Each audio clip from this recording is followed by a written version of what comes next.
ಆತ್ಮೀಯ ಸ್ನೇಹಿತರೆ, ತಮಗೆಲ್ಲ ಅಥರ್ವ ಯೂಟ್ಯೂಬ್ ಚಾನಲ್ಗೆ ಸ್ವಾಗತ. ಸ್ನೇಹಿತರೆ, ಇಂದಿನ ಈ ಒಂದು ತರಗತಿಯಲ್ಲಿ ನಾವು ಭಾರತೀಯ ಕಾವ್ಯ ಮೀಮಾಂಸೆಗೆ ಸಂಬಂಧಪಟ್ಟಂತಹ ಪ್ರಮುಖವಾದ 50 ಪ್ರಶ್ನೆಗಳನ್ನು ಚರ್ಚೆ ಮಾಡ್ತಾ ಹೋಗೋಣ. ಸೊ ಯಾರಾದರೂ ನಮ್ಮ ಚಾನಲನ್ನು ಮೊದಲ ಬಾರಿಗೆ ನೋಡ್ತಾ ಇದ್ದರೆ ಸಬ್ಸ್ಕ್ರೈಬ್ ಮಾಡ್ಕೊಳ್ಳಿ. ಅದೇ ರೀತಿ ವಿಡಿಯೋಗಳು ನಿಮ್ಗೆ ಇಷ್ಟ ಆದರೆ ಲೈಕ್ ಕೊಡೋದನ್ನು ಮರಿಬೇಡಿ ಸ್ನೇಹಿತರೆ. ಸೊ ಹಾಗಾದರೆ ಮೊದಲನೇ ಪ್ರಶ್ನೆಯನ್ನು ನಾವು ಗಮನಿಸ್ತಾ ಹೋಗೋಣ. ಪ್ರಶ್ನೆ ಸಂಖ್ಯೆ 1, ಭಾರತೀಯ ಕಾವ್ಯ ಮೀಮಾಂಸೆಯ ಆದ್ಯ ಗ್ರಂಥ ಯಾವುದು ಅಂತ ಕೇಳಿದ್ದಾರೆ. ಸೊ ನಾಟ್ಯಶಾಸ್ತ್ರ ಅಂತಕ್ಕಂಥದ್ದು. ಸೊ ಇದನ್ನು ಬರೆದವರು ಭರತ ಅಂತಕ್ಕಂಥದ್ದು ತಮಗೆ ಗೊತ್ತಿರಬೇಕು. ಸೊ ಪ್ರಶ್ನೆ ಸಂಖ್ಯೆ 2, ಅಭಿನವ ಗುಪ್ತ ನಾಟ್ಯಶಾಸ್ತ್ರಕ್ಕೆ ಬರೆದ ವ್ಯಾಖ್ಯಾನ ಗ್ರಂಥ ಯಾವುದು ಅಂತ ಕೇಳಿದ್ದಾರೆ. ಸೊ ಅಭಿನವ ಭಾರತಿ ಅಂತಕ್ಕಂಥದ್ದು ನಾಟ್ಯಶಾಸ್ತ್ರಕ್ಕೆ ಅಭಿನವ ಗುಪ್ತ ಬರೆದಂತಹ ಒಂದು ವ್ಯಾಖ್ಯಾನ ಗ್ರಂಥವಾಗ್ತದೆ. ಅದು ಕೂಡ ತಮಗೆ ಗೊತ್ತಿರಬೇಕು.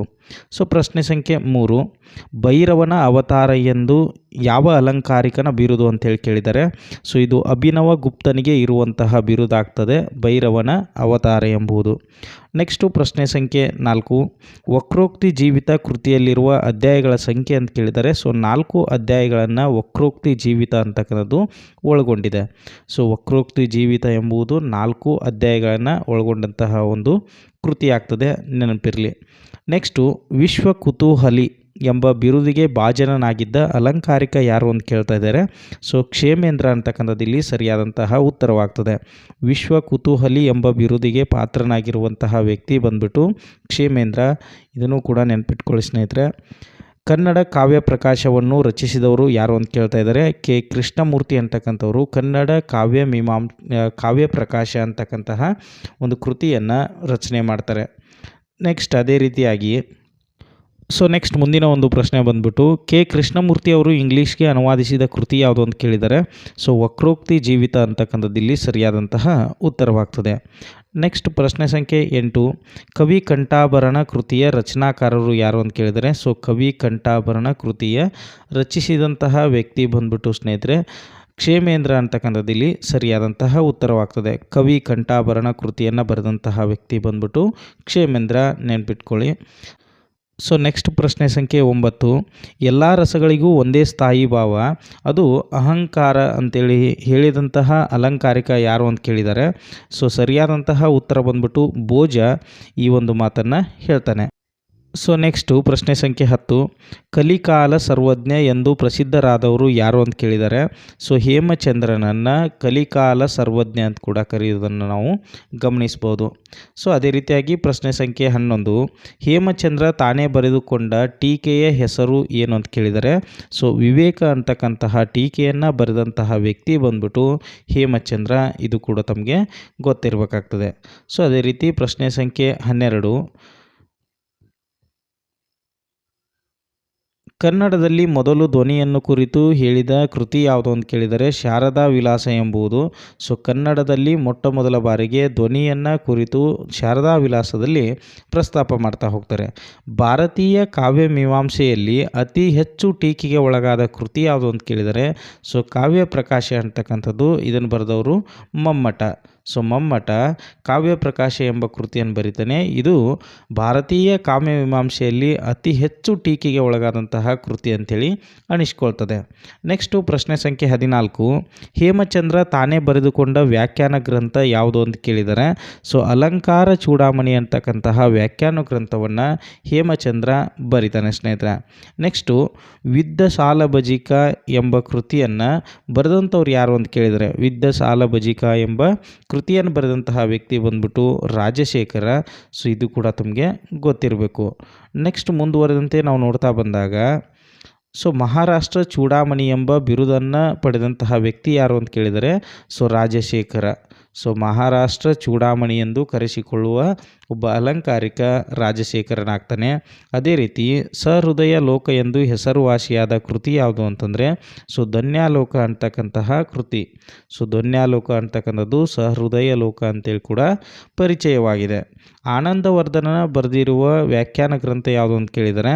ಸೊ ಚಂದ್ರಿಕಾ ಎಂಬ ವ್ಯಾಖ್ಯಾನ ಗ್ರಂಥವನ್ನು ಆನಂದವರ್ಧನ ಬರಿತಾನೆ. ಹಾಗೆ ಪ್ರಶ್ನೆ ಸಂಖ್ಯೆ 19, ಗುಣ ಸಿದ್ಧಾಂತದ ಪ್ರತಿಪಾದಕ ಯಾರು ಅಂತ ಕೇಳಿದರೆ. ಸೊ ಗುಣ ಸಿದ್ಧಾಂತದ ಪ್ರತಿಪಾದಕ ಬಂದ್ಬಿಟ್ಟು ದಂಡಿ.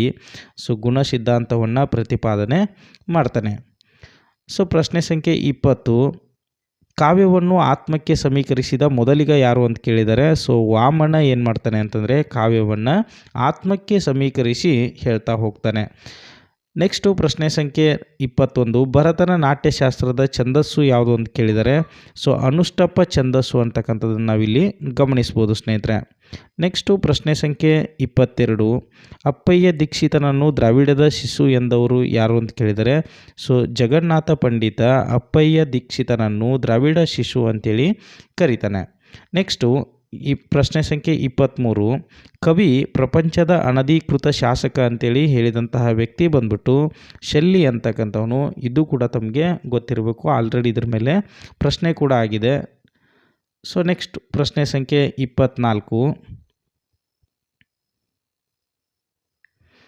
ಕವಿ ಸಹೃದಯ ಒಂದು ವೀಣೆ ಅದನ್ನು ಲೋಕ ಮಿಡಿಯುವುದು ಎಂದವರು. ಕವಿ ಸಹೃದಯ ಒಂದು ವೀಣೆ ಅದನ್ನು ಲೋಕ ಮಿಡಿಯುವುದು ಎಂದವರು ಸೊ ಕುವೆಂಪುರವರು. ಈ ಮಾತುಗಳು ತಮಗೆ ಗೊತ್ತಿರಬೇಕಾಗ್ತದೆ ಸ್ನೇಹಿತರೆ.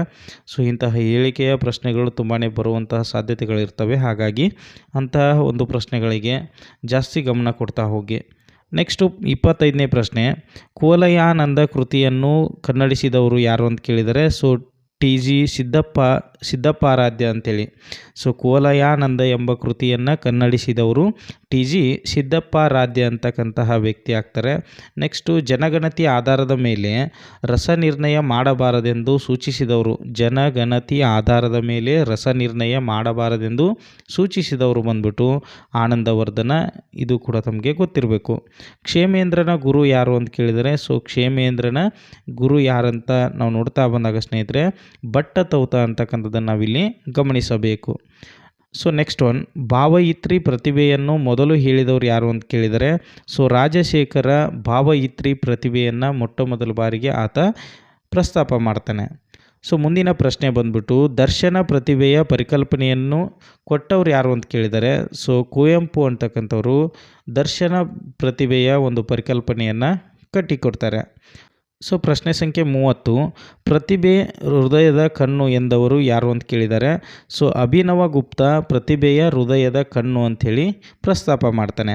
ನೆಕ್ಸ್ಟು ಪ್ರಶ್ನೆ ಸಂಖ್ಯೆ 31, ಪ್ರತಿಭೆಯನ್ನು ವ್ಯಕ್ತಿನಿಷ್ಠ ಮತ್ತು ವಸ್ತುನಿಷ್ಠ ಎಂದವರು ಯಾರು ಅಂತ ಕೇಳಿದ್ದಾರೆ. ಸೊ ಪ್ರತಿಭೆಯನ್ನು ವಸ್ತುನಿಷ್ಠ ಮತ್ತು ವ್ಯಕ್ತಿನಿಷ್ಠ ಅಂಥೇಳಿ ಹೇಳಿದಂತಹ ವ್ಯಕ್ತಿ ಅರವಿಂದರು ಅಂತಕ್ಕಂಥದ್ದು ನಮಗೆ ಗೊತ್ತಿರಬೇಕು. ಅರವಿಂದರು ವ್ಯಕ್ತಿನಿಷ್ಠ ಮತ್ತು ವಸ್ತುನಿಷ್ಠ ಅಂಥೇಳಿ ಪ್ರತಿಭೆಯನ್ನು ಹೇಳ್ತಾ ಹೋಗ್ತಾರೆ.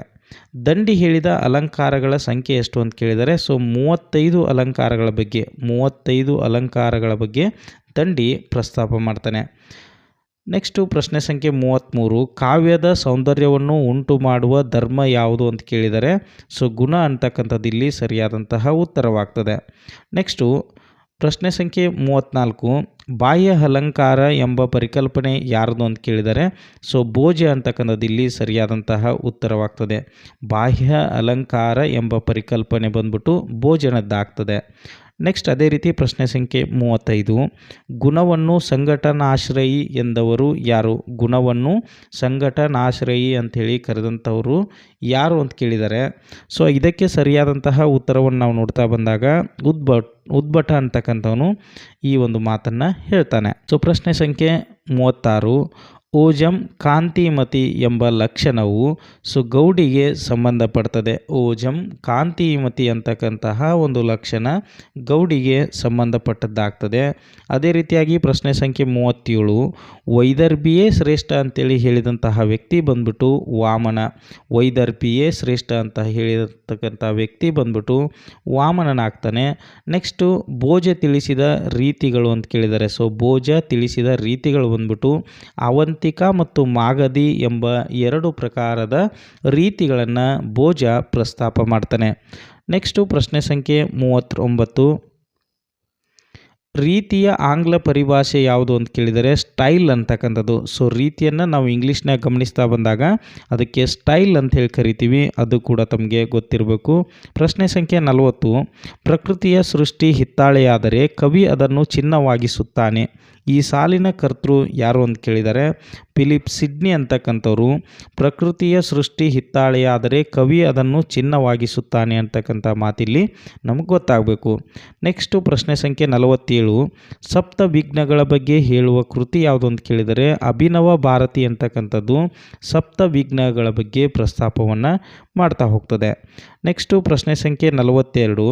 ರಸತತ್ವವನ್ನು ತತ್ವದ ನೆಲೆಯಿಂದ ಭಟ್ಟನಾಯಕ ಹೇಳಿದ್ದಾನೆ.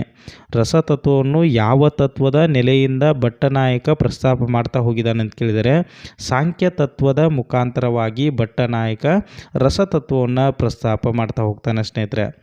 ಸೊ ನೆಕ್ಸ್ಟ್ ಪ್ರಶ್ನೆ ಸಂಖ್ಯೆ 43. ಸಾಧಾರಣೀಕರಣವಾದದ ಪ್ರತಿಪಾದಕ ಯಾರು ಅಂತ ಕೇಳಿದರೆ ಸಾಧಾರಣೀಕರಣವಾದದ ಪ್ರತಿಪಾದಕ ಬಂದ್ಬಿಟ್ಟು ಭಟ್ಟನಾಯಕ ಅಂತಕ್ಕಂಥದ್ದು ಸರಿಯಾದಂತಹ ಉತ್ತರವಾಗ್ತದೆ. ಸೊ ನೆಕ್ಸ್ಟ್ ಮುಂದುವರೆದಂತೆ ಪ್ರಶ್ನೆ ಸಂಖ್ಯೆ 44. ಔಚಿತ್ಯಕ್ಕೆ ಆಧುನಿಕ ಸಂದರ್ಭದಲ್ಲಿ ಬಳಸುತ್ತಿರುವಂತಹ ಪದ ಯಾವುದು ಅಂತ ಕೇಳಿದರೆ ಸೊ ಅನಿವಾರ್ಯ ಅಂತಕ್ಕಂತಹ ಪದವನ್ನು ಔಚಿತ್ಯಕ್ಕೆ ನಾವು ಆಧುನಿಕ ಯುಗದಲ್ಲಿ ಬಳಸ್ತಕ್ಕಂತಹ ಪದವಾಗಿದೆ. ನೆಕ್ಸ್ಟ್ ಮುಂದಿನ ಪ್ರಶ್ನೆ 45. ವಕ್ರೋಕ್ತಿ ಜೀವಿತವನ್ನು ಕನ್ನಡಕ್ಕೆ ತಂದವರು ಅಂತ ಕೇಳಿದರೆ ಲಕ್ಷ್ಮೀನಾರಾಯಣ ಭಟ್ಟರು ವಕ್ರೋಕ್ತಿ ಜೀವಿತವನ್ನು ಕನ್ನಡಕ್ಕೆ ತರುವಂತಹ ಪ್ರಯತ್ನ ಮಾಡ್ತಾರೆ. ನೆಕ್ಸ್ಟು ಪ್ರಶ್ನೆ ಸಂಖ್ಯೆ 46. ಕಾವ್ಯ ಕೌತುಕ ಕೃತಿಗೆ ವ್ಯಾಖ್ಯಾನ ಬರೆದವರು ಯಾರು ಅಂತ ಕೇಳಿದರೆ ಸೊ ಅಭಿನವಗುಪ್ತ ಕಾವ್ಯ ಕೌತುಕ ಕೃತಿಗೆ ವ್ಯಾಖ್ಯಾನವನ್ನು ಬರೀತಾನೆ. ನೆಕ್ಸ್ಟು ಪ್ರಶ್ನೆ ಸಂಖ್ಯೆ 47. ದಶರೂಪಕ ಕೃತಿ ಒಳಗೊಂಡಿರುವ ಅಧ್ಯಾಯಗಳ ಸಂಖ್ಯೆ ಅಂತ ಕೇಳಿದರೆ ಸೊ 14. ದಶರೂಪಕ ಕೃತಿ ಒಳಗೊಂಡಿರುವ ಅಧ್ಯಾಯಗಳ ಸಂಖ್ಯೆ ಬಂದ್ಬಿಟ್ಟು 14 ಆಗ್ತದೆ. ನೆಕ್ಸ್ಟು ಪ್ರಶ್ನೆ ಸಂಖ್ಯೆ 48. ಸೂರಿ ಪ್ರಶಸ್ತಿಯನ್ನು ಪಡೆದ ಅಲಂಕಾರಿಕ ಯಾರು ಅಂತ ಕೇಳಿದರೆ ಸೊ ಹೇಮಚಂದ್ರ ಸೂರಿ ಪ್ರಶಸ್ತಿಯನ್ನು ಪಡಿತಾನೆ.